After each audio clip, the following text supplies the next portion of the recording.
أعوذ بالله من الشيطان الرجيم.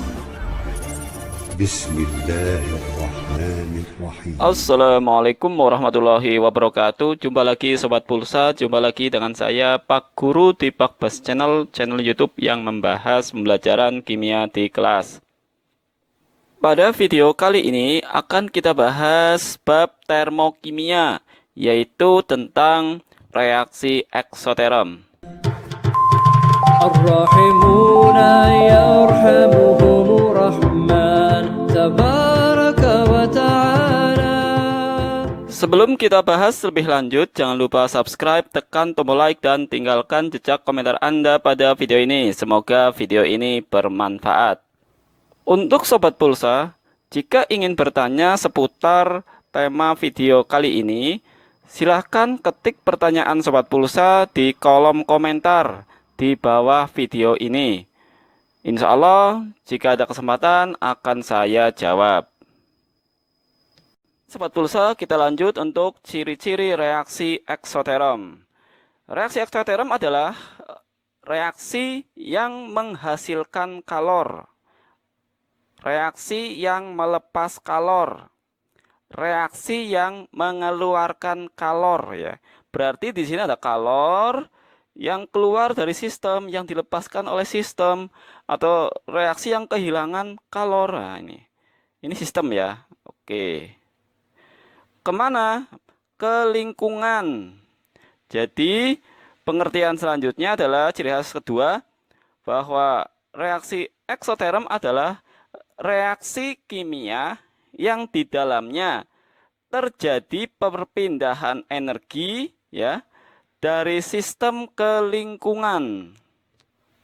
Untuk ciri khas selanjutnya adalah kalau reaksi endoterm itu suhunya dingin, berarti untuk reaksi eksoterm kebalikannya, yaitu suhu panas, ya. Suhu panas. Oke.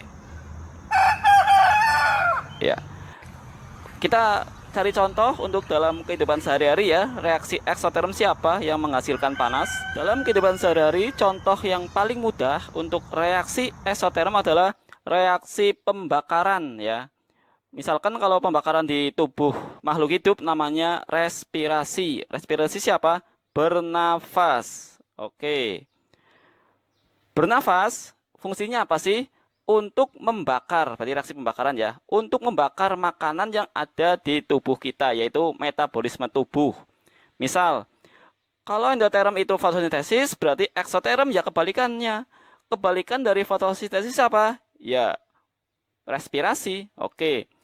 Fotosintesis itu CO2 ditambah H2O menghasilkan C6H12O6 dan O2. Nah, kita balik reaksinya. Itu yang dimaksud reaksi respirasi atau bernafas.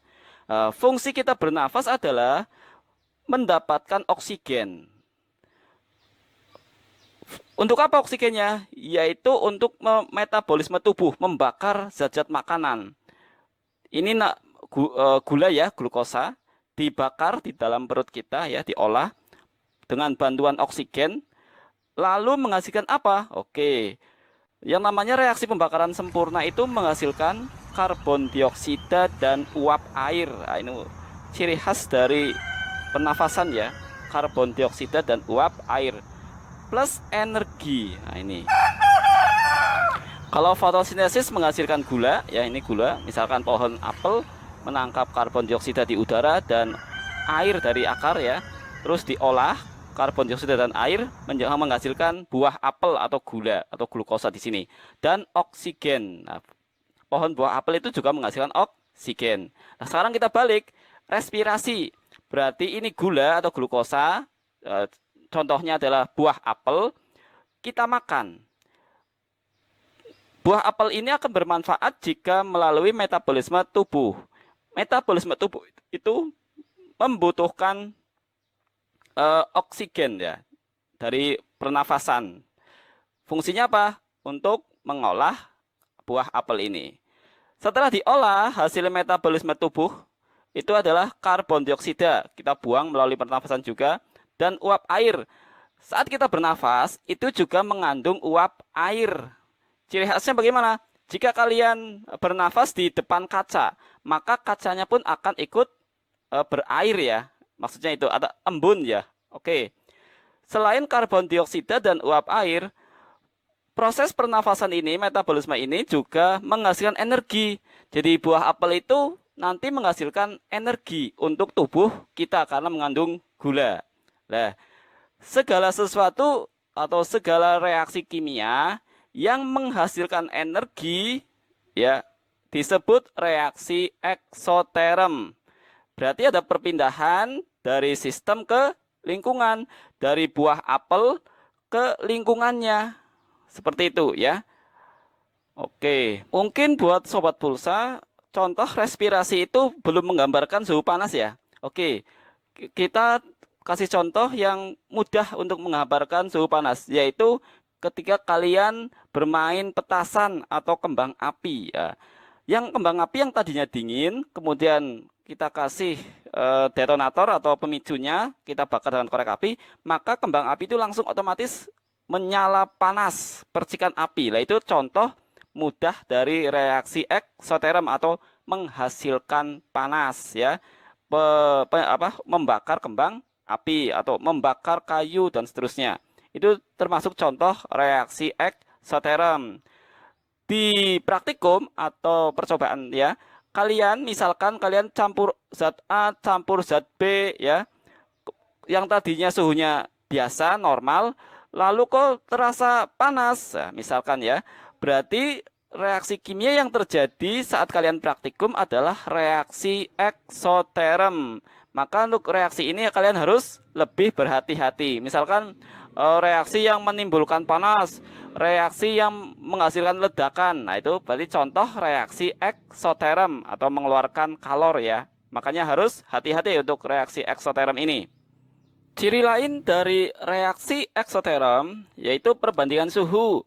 Kalau di sini suhu dingin, suhu panas eksoterm, di sini untuk endoterm suhunya dari 30 menjadi 15 berarti turun. Sekarang untuk eksoterm kebalikan dari ini. Berarti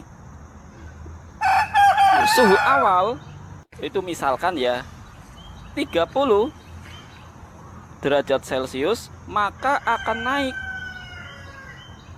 menjadi 50 derajat Celcius. Nah, ini ciri khas dari reaksi eksoterm, yaitu kenaikan suhu.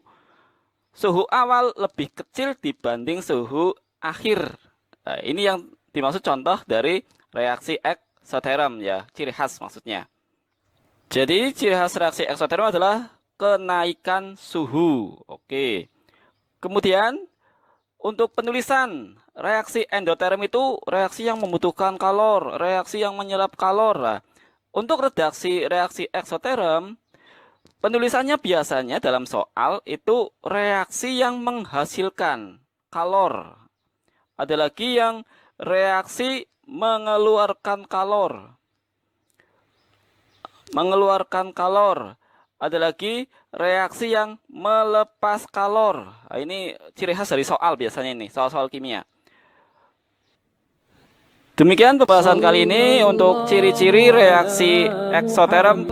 Jika sobat pulsa ingin bertanya seputar tema kali ini, silahkan kalian ketik pertanyaan sobat pulsa di kolom komentar di video ini.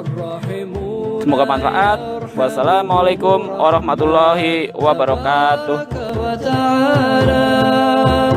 ارحموا من في الأرض يرحمكم من في السماء